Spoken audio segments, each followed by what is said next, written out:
Thank you everyone for attending today and welcome to How to Write a Plain English Summary. So really appreciate you attending. My name is Linda Onerime Prince. I'm the Senior Patients and Public Involvement Manager at the NIHR Coordinating Center in Leeds, and I'll now pass you to my colleague, Joe. Hi, I'm Jo Lally. I'm the Strategic Lead for Patient and Public Involvement and Equality, Diversity, Inclusion with the Research Support Service based at Newcastle. Thank you, Joe. So what I will discuss today, we'll just go through the brief overview of what we'll cover in this webinar. And these are the things we'll be covering: NIHR strategic commitments for public partnerships, explanation of what a plain English summary and its importance, how to write a plain English summary, what to include. We'll also discuss the support available from the Research Support Service. We'll also have a well-experienced public contributor sharing their perspective, and I'll discuss additional resources, and there'll be a chance for questions and answers after the webinar. Okay, what I'd like to discuss is what the term public partnership commitments is. It's really NIHR's commitment in terms of working with the public, so patients, service users, carers, and members of the public, and how we are committed to achieve that. We've set out 5 commitments in the next 5 years, so from 2025 to 2030, how we work with patients and carers and the public. We want to make sure that we strengthen partnerships. So for instance, this webinar was also co-produced by a public contributor. You'll be hearing from them later on. And we also want to ensure we embed research inclusion. We recently done a recruitment of our public contributors, and we were really made sure we wanted to recruit from underserved and underrepresented communities. We're constantly looking at ways and how we can improve reward and recognitions for our public contributors, and also have feedback from them. We have interviews, surveys, general meetings to get feedback on how they think our performance is. And we also look at strengthening capability and capacity by offering different workshops and courses to improve their skills in PPI. So these are next our 5-year commitments for strategic commitments for public partnerships. I'll now go on to discuss what is a plain English summary.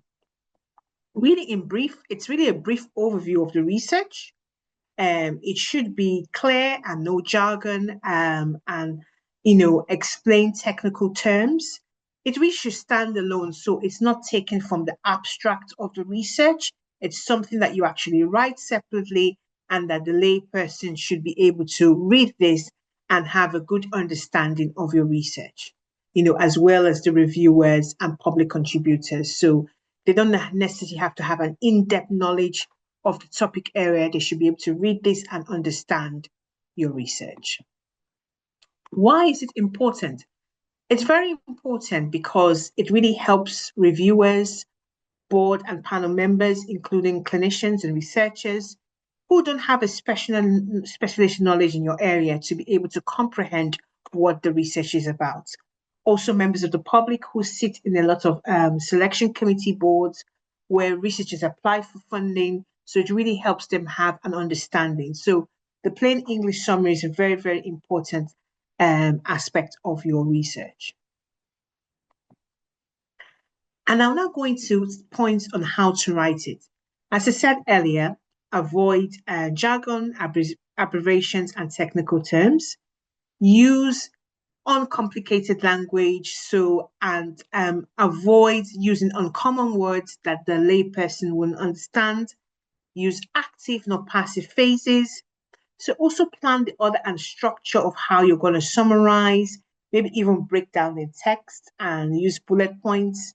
And it's always a good idea to almost sense check once you've written it, to ask a member of the public or other colleagues who don't have an understanding of your research if they can have an understanding from reading the plain English summary. Use online tools to check the reliability of your summary, and it's always a good idea to go back to it after a few hours in the days just to say, okay, look, let me see if I can change anything here. But really, the summary of all this again, think lay, avoid jargon, think explain abbreviations, avoid technical terms, and really make sure that it's simple enough for anybody who doesn't have an in-depth knowledge of your research who can understand it. What to include, the background of your research, so what your research is about, what you aim to achieve, describe your research plan, and also think about knowledge mobilization. So what's your intended outcome and impact of your research? This should also be included in the summary of your research. And also, obviously, work with the best people and communities. So perhaps also how you include how you want to involve working with members of in public. But it's really important to put your research outcomes and your intended impact. Okay, I'll now pass you over to my colleague Joe, who will now go through the rest of the webinar. Thank you, Linda. So where I'm going to come from is based upon the advice that we give through the Research Support Service to people who are writing their plain English summary. So maybe putting some of the advice and guidance that Linda's given into practice, into practical advice. So where do I start? If you've now got to the point in your research application where you've got to write a plain English summary, what do you do first? And the first thing that you ought to be doing is to involve your own public contributors, who've been adding to your study development, who've been helping you decide on your research question. They're the people that you should be involving.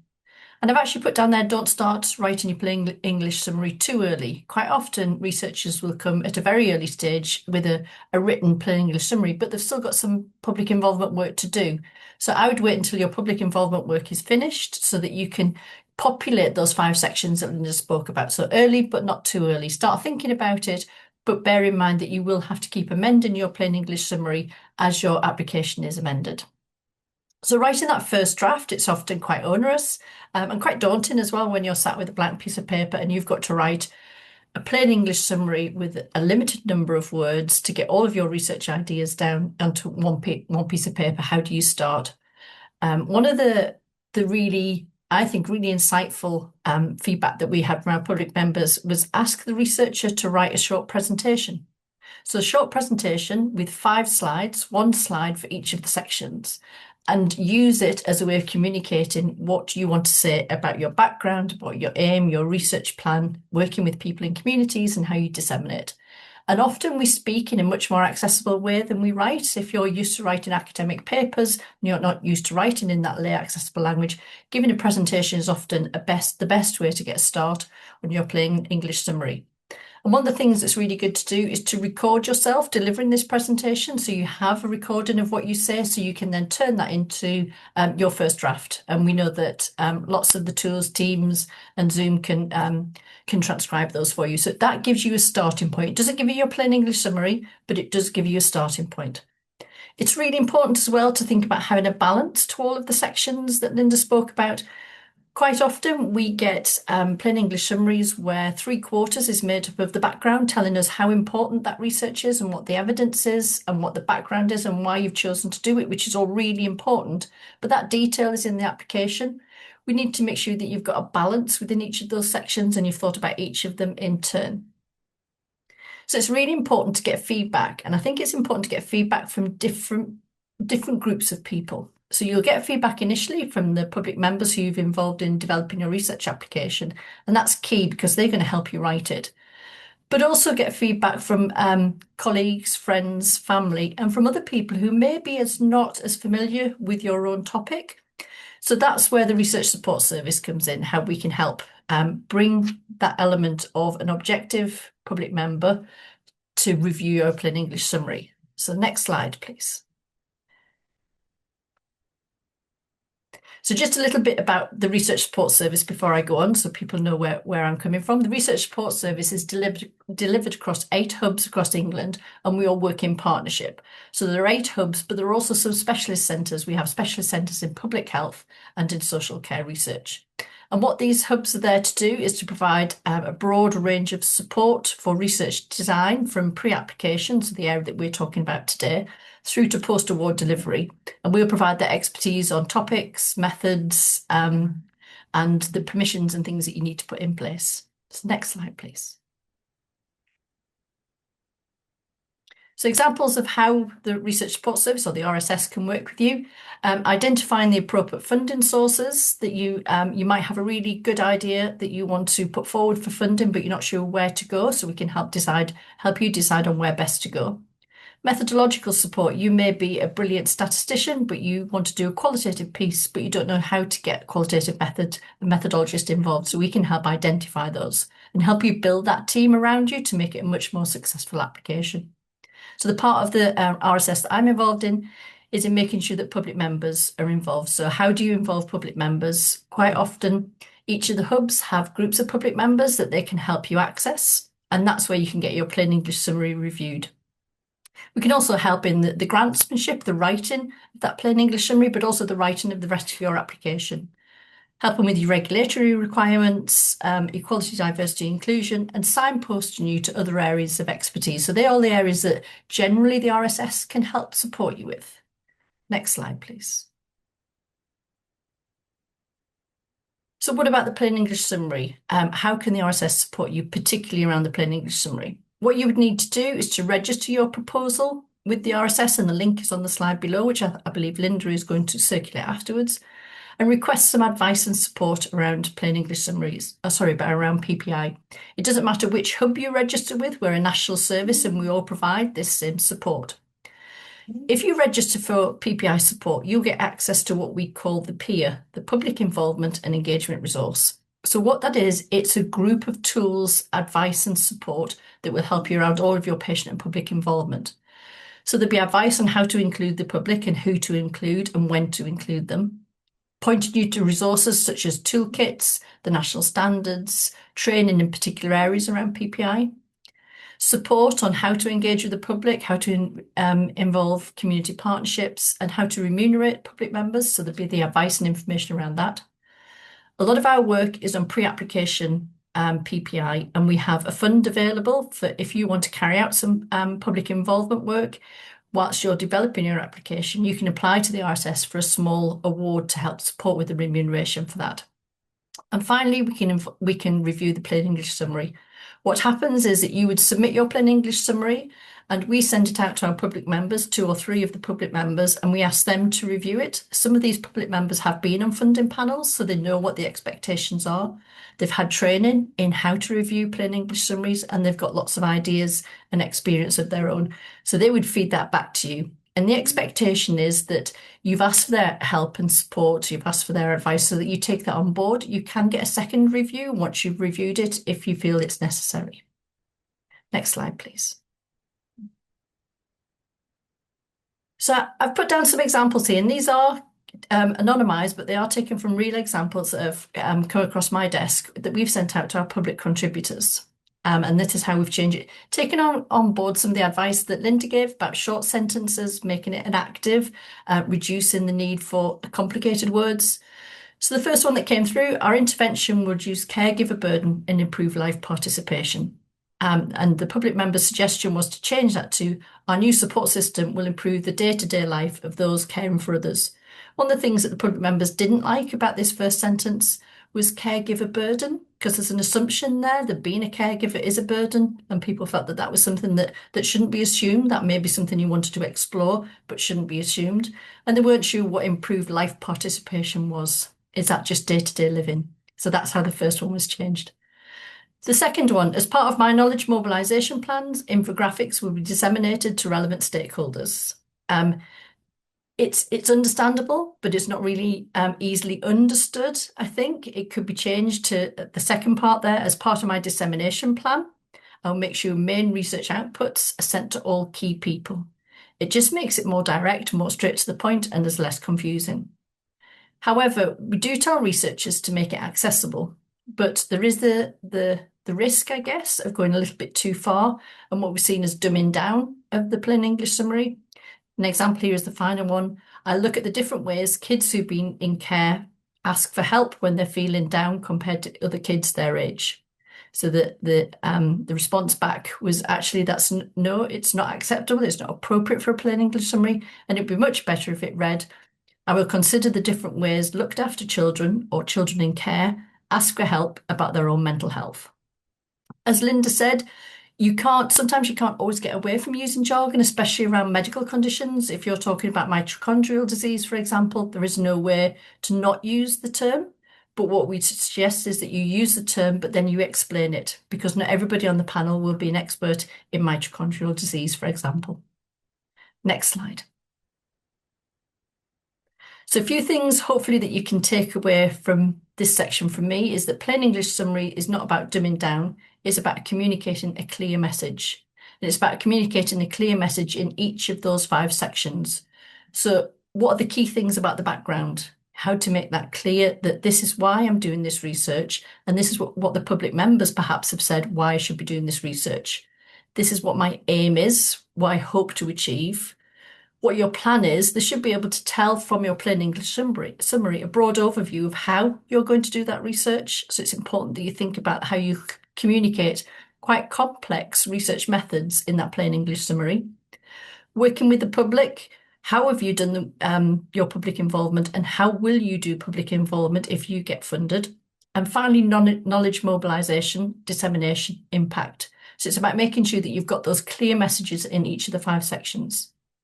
When you can't avoid jargon or clinical terms, explain it and make sure that it's clear. Ask for thoughts and reviews from other people, and I would say lots of other people, in good time and with an open mind. So if somebody would come with a week before submission and they just want it checked, I would ask the question, what impact do those public members' feedback, what's it going to have on that plain English summary? So make sure that you're asking at least a month before submission, when your plain English summary should be finally drafted and you've had feedback from your own team. That's the time to get input. But approach the RSS much sooner so that we can plan for that. Because you would appreciate around the submission dates, for example, of fellowships, that we get lots of people coming who want to get their plain English summaries reviewed. So if we know that you're coming, please let us know. And do that with an open mind. You'll get lots of feedback. Some of it will be conflicting, and it's for you to work through with your RSS advisor, perhaps about how you take that on board. And sometimes, as painful as it is, it might be better to start again. Once you've had the feedback, you might be able to see, excuse me, there is a clearer way to say this and go back to that presentation and start again. Much better to start again than try and kind of take on board all of those comments that you've had. So hopefully that gives you some practical advice as to how you might do your plain English summary, how you might start with that blank piece of paper, and how the RSS can support you in that. So I'm going to hand over now to Catherine. Hi there, everyone. My name's Catherine, and I'm one of the PPI contributors. I've been helping the NIHR on their funding committees and reviewing applications for the last couple of years. I've reviewed over 100 plain English summaries, and I've seen it all. So hopefully I can give you some hints and tips in the next section. But I really will be just reinforcing some of the points that have been mentioned already in this webinar. So first of all, what is the point of the plain English summary? And what might surprise you is that it's not really for the public, or at least not on an application form. It's the first thing that your reviewer reads when you're going for funding. So it's the first impression of you and your project, and that first impression counts. So it does make sense to spend time on it and not leave it as the last thing that you do before submission. Second, your reviewers aren't all experts in your field. It's not just the lay members of the panel that we're talking about. In fact, most of the reviewers wouldn't know your topic or subject area whatsoever. They're assessing lots of work outside of their specialism all day, and that plain English summary gives them a toehold and a way into your project that doesn't require any prior knowledge. And if they can't understand what you're trying to say through your plain English summary, then the rest of your application is at a disadvantage, and therefore so are you in your application. When it comes to reading age, someone did ask this earlier in the question and answer box. We tend to suggest a reading age of about 12 to 15 years old. Not because your reviewers are children, but because that's around about the level of which complex ideas can still be communicated clearly. The more technical terms are fine if they're necessary and properly explained, as mentioned earlier. Don't avoid them, because then sometimes the plain English summary or your project summary just doesn't make any sense. But just don't assume that they're understood by everyone, as does sometimes happen. I'd like to mention again that structure really does help in making a plain English summary easier to navigate for everyone. So make sure you use headings and bullet points where necessary, but don't be so concise that the flow of the project disappears. The plain English summary should tell a story, what the problem is, what you're going to do about it, and why it matters. And if the reader can't follow that arc, then the detail of it won't land. And I would also recommend that you always add a little note of what PPI inclusion you've already done so far in that summary as well, because it looks good too. And on that point as well, involve your PPI members with the plain English summary. If you've not got much experience in involving the public in your project, this is the simplest and most effective way to get them involved, is to give them a quality check on what that summary is early on. Give your plain English summary to the lay readers and ask, does this make sense to you? And they will tell you quickly and honestly what works and what doesn't. If you've got that PPI involvement on your project, it's the most practical thing that they can do. And then it gives them an idea of what it is your project might be going forward into, and it might inspire them to help you for the rest of what it is you're trying to achieve. So just as a quick summary, a good plain English summary isn't about dumbing down your science. It's about demonstrating that you've got the range to communicate what it is that you're wanting to do at every level. So that's all I've got for now, but I'll be around for answering any questions you've got later on.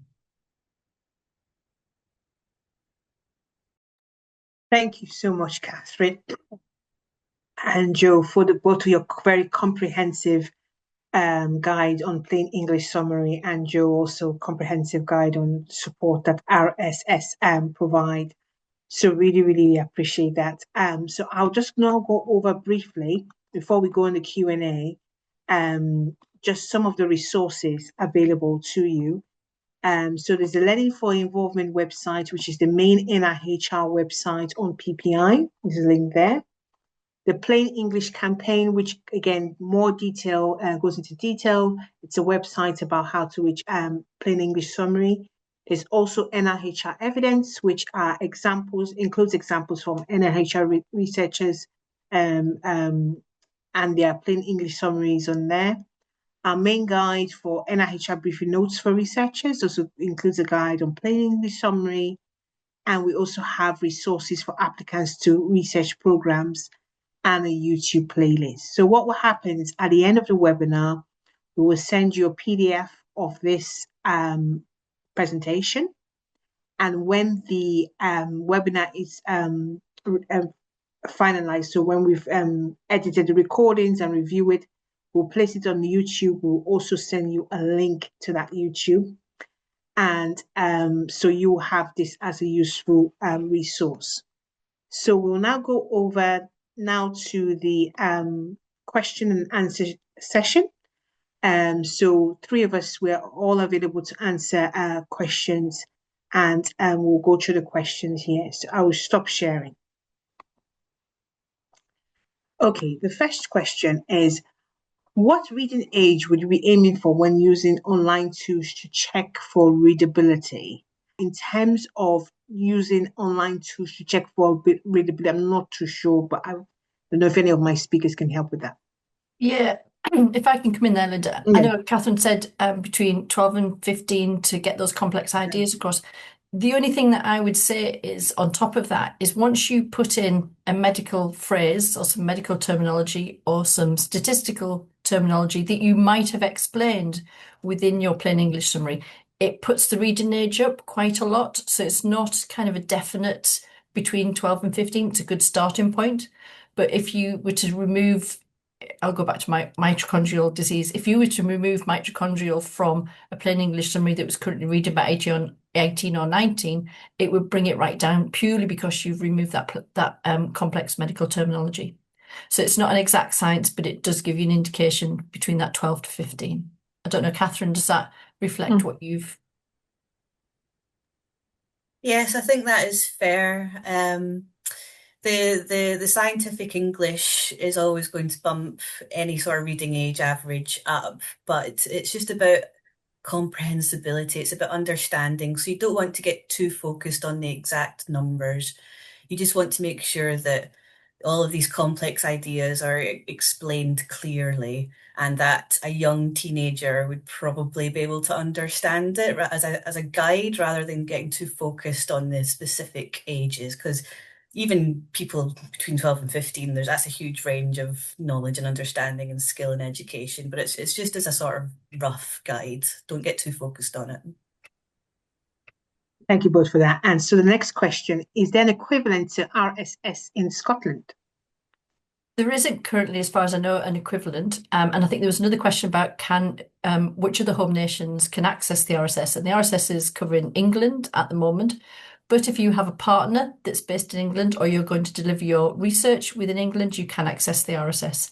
If you've got any specific queries, I'm more than happy to take those afterwards and direct you to the appropriate places in Scotland or Wales if needed. Thank you, Jo. Next is what I'm most interested in as a lived experience advisor. When we are asked to write a LX statement for the research report, how do we best do that? X statement. So I think, is that a plain English summary statement for the research report? Yes.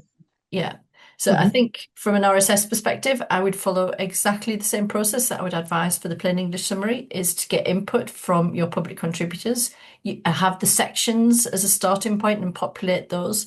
Use it as a brainstorming with your public contributors and write it from there. So I've taken on board the advice from our public members and now always try to develop it as a presentation first. I present that back to our public members and they give me feedback on the presentation, which is feedback on the content, and go from there to writing that summary. So I would use the same process for the summary for the report as I would for the plain English summary.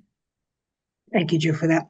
The next is submission has been mentioned a few times. Submission for what?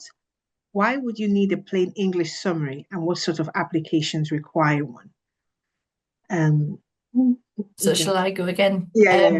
So the submission, sorry, we should have made that clear. And submission is for a funding application. So all funding applications that go to the national NIHR require a plain English summary, and this is part of every single application.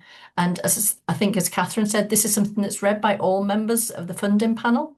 So when you submit your funding application, it's then reviewed by a funding panel and everybody reads that plain English summary. The plain English summary that you submit is also then, if you're funded, it's put onto the NIHR library so that everybody can get a summary of your research proposal. So that's what's needed. It's a requirement for lots of other funders as well, not just NIHR, but obviously we're here today to talk about NIHR. Thank you, Jo, for that. The next question, can we use AI tools to help change the region age of what we've written in an NIHR application? So you could, in theory, but I would proceed with caution. Because if you put your plain English summary into a generative AI tool, your plain English summary, your research idea is then out there in the public domain and is helping to give more information to that AI tool. So I'd be very careful as to which AI tools you use and take advice from your own institutions as to which ones keep the data in-house and don't make that data public. So yes, you can in theory, but I would be very, very wary. I know we tell all of our public members who review in plain English summaries not to use AI to help them to give advice, because once that information is out there, it's no longer yours and you lose some of your intellectual property. So the advice would be, it's possible, but proceed with caution and take advice from your institutions as to which AI tools are the safest for the work that you're doing. Thank you, Jo. Next is, thank you. Please, can you share any recommended online tools to check readability? I know maybe Jo will go, but the PDF of the presentation we're sending, there's a number of resources that will include that. So you get that. Yeah. Okay. Next is, I've been engaging with a mix of individuals, professional and non-professional, with healthcare about my research idea and if they think I should broaden my research. What else can I or should I get feedback on before I start my plain English summary draft? So I think I would start your plain English summary or your draft when you've got your plan, when you've got your research plan, when you've done your public involvement. The one thing that people often haven't done and is picked up by lots of our public members is they haven't thought enough about their dissemination or the knowledge mobilisation and impact section. So I would certainly get feedback on that before you write your plain English summary, because that is often a key part of the plain English summary that's missing. Thank you, Jo. And then another is, you mentioned earlier the available funding for PPI and application based through RSSs. I notice many researchers aren't aware of this opportunity and are ethically uncomfortable involving public contributors unpaid, despite really wanting to and valuing their input into the plain English summaries and bids and many other areas of the applications. Could you share what the scope of funding is, and also, if the funding isn't accessible, would it be appropriate to factor retrospective remuneration for public contributors' hours spent on the application into the PPI budget within the application? Okay, thank you. I'll try and pick up on all those points, but come back to me if I don't cover them. Okay. So in terms of, I'll start with the final one. In terms of retrospective, then I wouldn't advise that.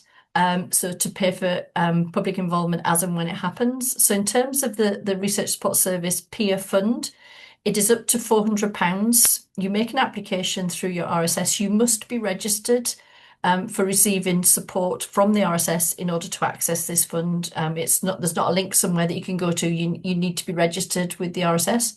The reason for that is that we don't just want to provide advice on the very small element of your plain English summary. We want to provide you with the advice on the whole of your application to make sure that it's got the best chance of being funded. So you will get that other advice and support that you would need as well.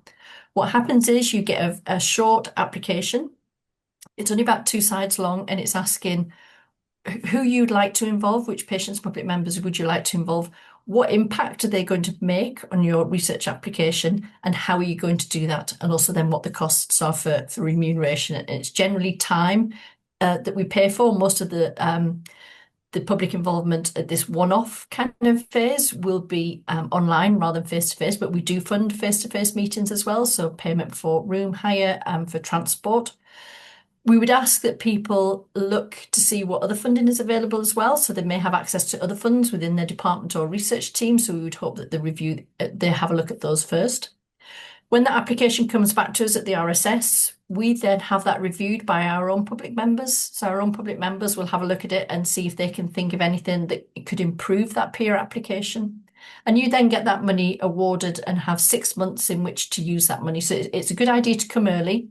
It has to be at least 8 weeks before your deadline of submission for funding. And again, the reason for that is if you come any later than 8 weeks, or sorry, any sooner to the deadline, we don't think that the public members have got the opportunity to have an impact on your research. So the earlier you come, the better. And then you have 6 months in order to use that. And that allows you to pay for the public members' time up front. I think you said that it's not ethical, and it certainly isn't ethical to involve public members and not remunerate them for their time and their expertise that you need for that application. So it's a really worthwhile fund. And Linda will give you the link to the RSS, and there's more information about that. But the key phase is to register your project on the RSS database, and you will be allocated to one of the RSS hubs. And then you can ask for specific PPI support. And then you will get to meet with a PPI advisor, such as myself or one of my colleagues at Newcastle. And then they would go through all of those things that are available. So how to engage with the public, what things you have to consider, not just the funding award, but all of those are elements of the peer award.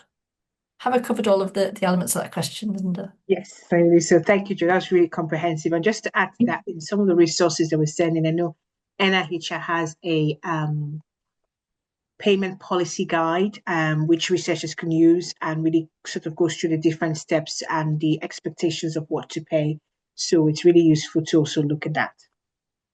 Okay, and the next is, do you have any advice on how to convey information clearly without changing the meaning of complex and medical concepts? I'm just trying to think. I'd say just like you're explaining it to a child. Mm, Like you just break it down. If it's something that you'd be able to teach a child or a teenager, then that's good enough. And sometimes if there's so many different kinds of applications that go through the NIHR, all different levels, all different kinds of projects and studies, every sort of field and topic that you can imagine. And sometimes the complex words do have to sneak through into the plain English summary, but as long as everybody understands what it is that you're trying to convey, that's fine. But just try and imagine that you're teaching it to a child, and that's probably fine. Don't sweat too much over it. thank you, Catherine. That's really useful. Very, very good answer for that. And then next is there a link for the small fund for PPIE, or do we do this via RSS? RSS, really? Well, I'll let you come in. Yeah, there isn't a link because it's part of a kind of integral part of a whole kind of range of support and advice. So you need to click on that link to register your project. That's the first step. And I think somebody asked as well, is it free? Is there a charge for this? No, it's a free service. We're funded by the NIHR. Thank you, Jo. Next question. I'm currently working on health intervention projects in schools. I want to turn this into a research project funded by NIHR. Would RSS be able to help me in writing a research proposal? Potential grants available and how to proceed with the same, please. We do have some interest shown by researchers in the University of Essex. Thank you. Yes, absolutely. And that's precisely why the RSS is there, really. You've got an idea and not sure where to go for funding or how to turn that idea into a research question and to get the team around you. So what I would say is to register your just your topic area with the RSS. You'll be allocated to an RSS advisor, somebody who's got the experience around the schools research, and it could be that it's not a healthcare research proposal. It could be a social care research proposal, or indeed a public health research proposal. If that's the case, you'll be directed to one of the specialist centres. You would then have a meeting with a general RSS advisor, methodologist. They will take you through the elements of what a research proposal would look like and give you some advice and guidance. And then we'll look at the specifics of what support is needed and help you along that process. People can come to the RSS as soon as they have that kind of germ of an idea, and they might go away again, do some work and come back a few months later. So the sooner you can register that interest, the more help you can get from the RSS. Thank you, Jo. And then the next is, can I use the term patients? In mental health, there's some difference in opinions of this. I've heard people apply for NIHR funding that use different terms and then get critical comments from NIHR reviewers. But patient works as it's just one word and helps with the word limit. It's difficult to know what to do. Yeah, I totally agree, because we also have some people just use, patients. Some people say, no, it's not just patients or patients in the public. They also the term working with people and communities. It's I suppose I would say there's nothing wrong with just using patients, but I suppose when you want to reflect, it's also the public. But I'll let Jo comment. I think my response would be it's not for us as researchers to decide what that term is, and that should be part of your patient and public involvement, to ask the patients or the public members or those with lived experience how they would prefer to be referred to in that particular research proposal. So I don't know if Catherine has anything to add, but that's how I would approach that. Yeah, absolutely. It totally depends on what group of people that you're approaching and how they would feel about that term. You're never going to be able to second guess what every reviewer's opinion is going to be on specific terms or phrases that you use in your application, but really you have to be sure in yourself of the language that you're using and why, and have asked the the target group of your research project as well, how they want to be referred to, just like Joanne said. So there's no hard and fast rule, just as long as you can defend it and justify it. Thank you for that. The next is, how many people and how much input would you expect for PPI? On average, areas or projects are different. The peer fund of £400 is only about 14 hours at NIHR rates. So I think this is almost an impossible question to answer because it depends on the stage you're at and how much public involvement you've done before, and how much you wish to do if you're funded.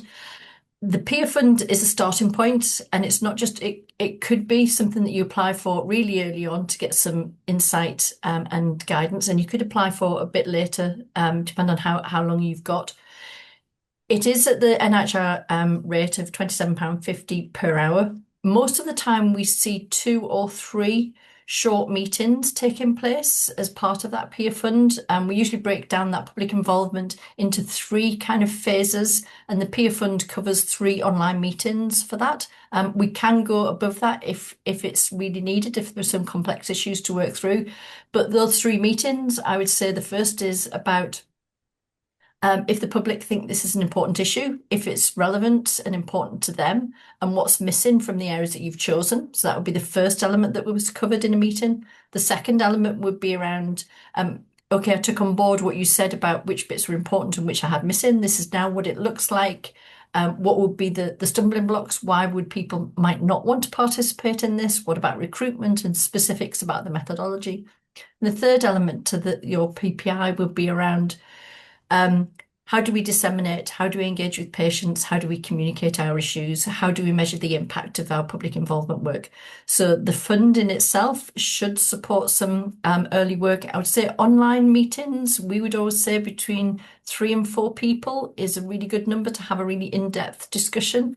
I don't know if Catherine's able to comment about larger online meetings, but sometimes you're unable to have that really good discussion if there's too many people online. So I would say 3 to 4 patients over 3 meetings would be supported by the peer fund. Thank you for that. Next question. I'm currently preparing my research idea independently, and I have to put my support team together. If I'm missing a host or a team member needed for my research, will the RSS help me to fill these gaps? Yes, absolutely. Thank you for that. Next is there a plain English summary glossary? Yes. As I said before, it will be when we send you the PDF of this presentation, there's a link there to that. And next is, I'm a PhD student and I'm working on a project around a rare disease. What experience do you have with PPI groups around a rare disease? Is it a pediatric disease? It's a pediatric disease, so the public target would be parents mostly or grown patients. It's all about making sure you involve your members of the public and really get them on board and making sure you're co-producing the research from them, from what Joe and Catherine said, even how they like to be identified, whether it's patients or working with people's communities. But I don't know if anyone wants to come in here. Yeah, I think I've worked certainly with quite a few rare disease groups, not all pediatric, but lots of rare disease research proposals. And I think one of the difficulties is if it's a rare disease, then by virtue of the fact that it's rare, you've got a smaller pool of people to recruit from your public involvement. And some of those may be eligible for participation if in the research further on. So you've got to be careful about kind of the blurring of those boundaries. So there are some things that you need to consider.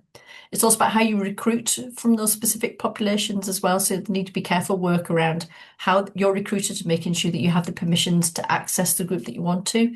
But I'm more than happy to speak offline if anybody wants to go into the specifics of a particular disease group. But yes, it is done. I'm always wary of just recruiting parents and carers, certainly for pediatrics, because there's been some fantastic work done with really young children on their input into research as well. So not to automatically just go with parents and carers and those who are at the older end or maybe have grown up with a particular condition, for example, but to think about how you can involve those younger people in age-specific patient public involvement. And there are experts throughout, not just RSS, but throughout NIHR of how they've engaged with young people. So that's something it takes It takes much longer and a lot of hard work and creative thinking around how you involve those young people, especially with rare diseases, but well worth it because the feedback that you get and the insight into how those children would be affected or would think about that research is invaluable and will be so beneficial for a research application. Thank you, Jill. And the next question, is the peer fund only for use on the lay summary? How do we afford to include involvement in developing the whole proposal? No, the peer fund, sorry if I wasn't clear, the lay summary is reviewed in-house by the RSS. There is no cost associated with that and you don't have to pay for that. We fund that within our own RSS public groups. The peer fund itself is exactly for that pre-application public involvement work. So the plain English summary reviews is separate from the peer fund. Thank you. Next question, is there guidance on writing plain English summaries for people who speak English as a second language? I also say again, refer to the links that we'll be sending you. There's a really good plain English summary campaign that has detailed information on that. Anyone want to add? Okay. Does the RSS help with recruitment of PPI participants or just pay? Can I join a community group? I already have links to and use funding to pay them. So yes to both of those questions. Yes, we can help identify if you don't have links in with those community groups. If you're already involved in a community group, you could cost the involvement of that group into your peer application. So we would fund your existing groups as well. And actually, it's much better if you've got those existing links because you've built up that trusting relationship with people and you're not just going to them to kind of ask them for lots of information. You've already got that relationship with them. So that's likely to lead to much better patient public involvement. Okay. Next is, can a direct link to register my research idea with RSS be shared, please? But again, there's links on the presentation for you to go through that. Next is, what does it mean by knowledge mobilization? And it's really about your intended research outcomes and impact. So that's also included in your plain, you should also include that in your plain English summary. Okay. Also, how do you collect feedback from PPI groups? Do you need ethics to make notes and recordings? I would say always make sure you get people's consent. So if you're recording, beware of privacy laws, GDPR, make sure that you I always think it's quite sometimes a good idea to have it on paper. People sign and say they're okay to be recorded or for their informations to be shared. So that's my advice. But anything else? It's not research, it's consultation, so you don't need ethics application to do PPI. It can be done before your ethics application goes in. In fact, it's advised that you do some PPI before you do your ethics. I think it's really good to have that consent or that agreement up front that people realise that what you're going to use that information for. So if you're going to use it to develop your research application, or if you're going to use it as an output because you're going to write up about your public involvement, make sure that you've got people's agreement to do that. Thank you, Julie. Thank you, Catherine. I could be wrong, but I think a few years ago, NIH had stated that the payment rate for PPI involvement could be at the researcher's discretion, as long as it's not too far away from the standard rate. We are a bit tight with funding and wonder if this is a correct interpretation from us. And my understanding is to use the current policy the current policy on paying public contributors as a guide. But again, it's making sure, obviously being aware of your budget and things like that, but we do sort of encourage to use those rates. Anyone want to add to that?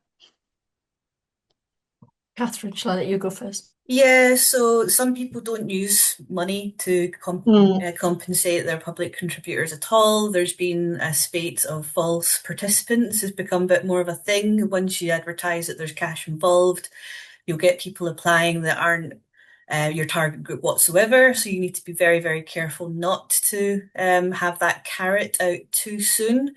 Make sure the people are genuine first before you even mention that there might be any funds for compensation. Sometimes people might accept other forms of compensation rather than cash, such as vouchers, or some people just want to volunteer their time. But really the guides are there as a sort of, it is a guideline, as a base minimum. And in an application form, if it seemed like you'd under budgeted for your PPI contribution, that would definitely be picked up on and it would be commented on during your interview.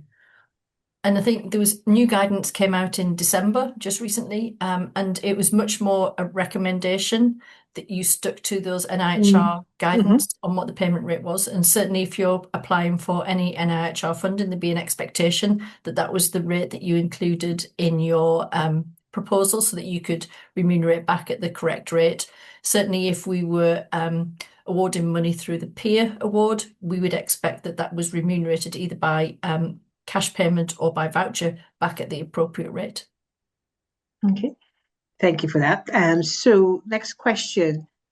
To clarify, RSS will review plain English summary and give advice on getting funding from the NIHR as long as you have proposed your research idea to NIHR. Also, is it free to submit a proposal? Yes, it's a free to use service, and you register your idea and it will ask for questions about how far you've got along, what ideas you have, what your team is, what your thinking is around timelines, if you've got an idea of who you might be applying to. And then once it's submitted, it will be allocated to an RSS hub, and then you will get a meeting with an RSS advisor, and they will go through the steps with you about where to apply, how to get your team, and it's all free, a free service. Thank you. And then the next is, can I convert payment to gift voucher to give to PPI? Yes, you can offer your members of the public contributors gift vouchers, but again, I'll just say just be upfront and discuss it with them and, see if they would prefer that. Anyone, Catherine? Yeah, it's one of these things where, again, you would want to be in touch with your public contributors, your PPI panel in your group to find out how it is that they'd want to be compensated best. But really, there's no one hard or fast rule. It really depends on your project and your people and how it is that you're dealing with your public contribution and how you're going to remunerate them. But definitely using vouchers or other such things is quite common as a way of doing that. Okay, this is the last question. Are we able to give names and contact details of PPI members? Say if we have a PPI group which meet regularly. If yes, what kind of paperwork would we need to document? Consent? Is there anything else we should consider? I said to always make sure you get consent. So if you're going to be giving out names to other members of the group, make sure you always have consent. I personally think it's always a good idea to have something written down just so you can refer to it later on rather than just verbally. But yeah, always make sure you get consent. Anyone want to add to that? The only thing to say is in terms of payment, if the RSS, for example, was helping you with the award, the peer award, we would need consent from those public members to have their name and email so that we can support them in that payment process. But be really careful around GDPR in terms of making sure that you're not circulating public members' names. Although you may know them all, they may not know each other. Sorry, so make sure that you blind copy people into emails so you're not sharing public member names, addresses, email addresses with any other public members or any other researchers. So be really careful about that. And as Linda says, get consent for who you pass that information on to. I don't know, Catherine, if you've got any experience of that. No, nothing else to add there. Yeah, just to be mindful of GDPR and your normal data protection policies within your own universities. They would definitely be covered and expected to be folded under those sort of policies and protocols. Okay. I have two more. So this is very last. So our university has a policy where PPI contributors cannot be paid by voucher unless there's a strong justification for doing so. PPI don't have a bank account. Any thoughts on NIHR perspective? Perhaps you can discuss. So if they don't want to have suppose if not money and if not vouchers, but I think the most important thing is to have a discussion with them and see how else, how you could somehow, reimburse them for their time. But like I say, without vouchers or a bank account, I suppose I'm struggling to see what other alternative. But I would always say discuss with them first. Anyone else want to add? I think having a discussion with those public contributors initially to see what would be acceptable to them. I've certainly had experience of working with an antenatal group with young parents, and they didn't want to receive cash or vouchers. So we put together at the end of their involvement gift bags. They were all pregnant mums at the time, so we put together gift bags when the baby was born of key things. And that group was run by midwives, so they knew exactly what to put in those gift bags. And that was something that the mums themselves had suggested. So we went with that rather than the vouchers. So it goes back to, you know, how much, what payment, when to pay it. All of those things that shouldn't be decided by RSS or should be decided by the researcher. They should be decided in conjunction with the public that you're hoping to involve. Thank you, Jo. Catherine, anything else you add to that? Okay. No, that's everything, I think. Yeah. Okay. So this is the last question, and someone gave a nice compliment saying they've enjoyed the webinar and very informative. Do you have an example of those consent forms? As I said, there's lots of resources on the Learning for Involvement website, and the resources on there that you'll be able to see and sort of learn from. So there will be things like that there. Okay, so we're coming to the end of the webinar now. I really want to thank our speakers. So I start off, I really want to thank Catherine for her valuable contribution from a public contributor perspective. You know, Catherine has, you know, been involved in a number of our selection committees, really valuable member of NIHR. And I really want to thank her for giving up her time today. Really appreciate it. I so want to thank Jo as well, you know, really knowledgeable about plain English summary and also giving information about RSS support. She really worked really hard with me to produce this webinar. I'm really grateful for her input. I want to thank James in our background, who's our comms officer, who's really helped in terms of the questions and the chat and really helped with the background. So thank you, everyone. As I said, we'll be sending you a PDF version of the presentation slides. And after, when everything's finalized, we'd also send you a link to where the recordings will be on YouTube. Once this webinar is over, we'll just ask you to complete a short survey to let us know how the webinar is run. It's really important to us, actually, because a lot of our webinars come back and a lot of topics from our webinars come from the input of what attendees say they would like to have information on. So really, really want to thank you very much for your time. You know, have a nice day.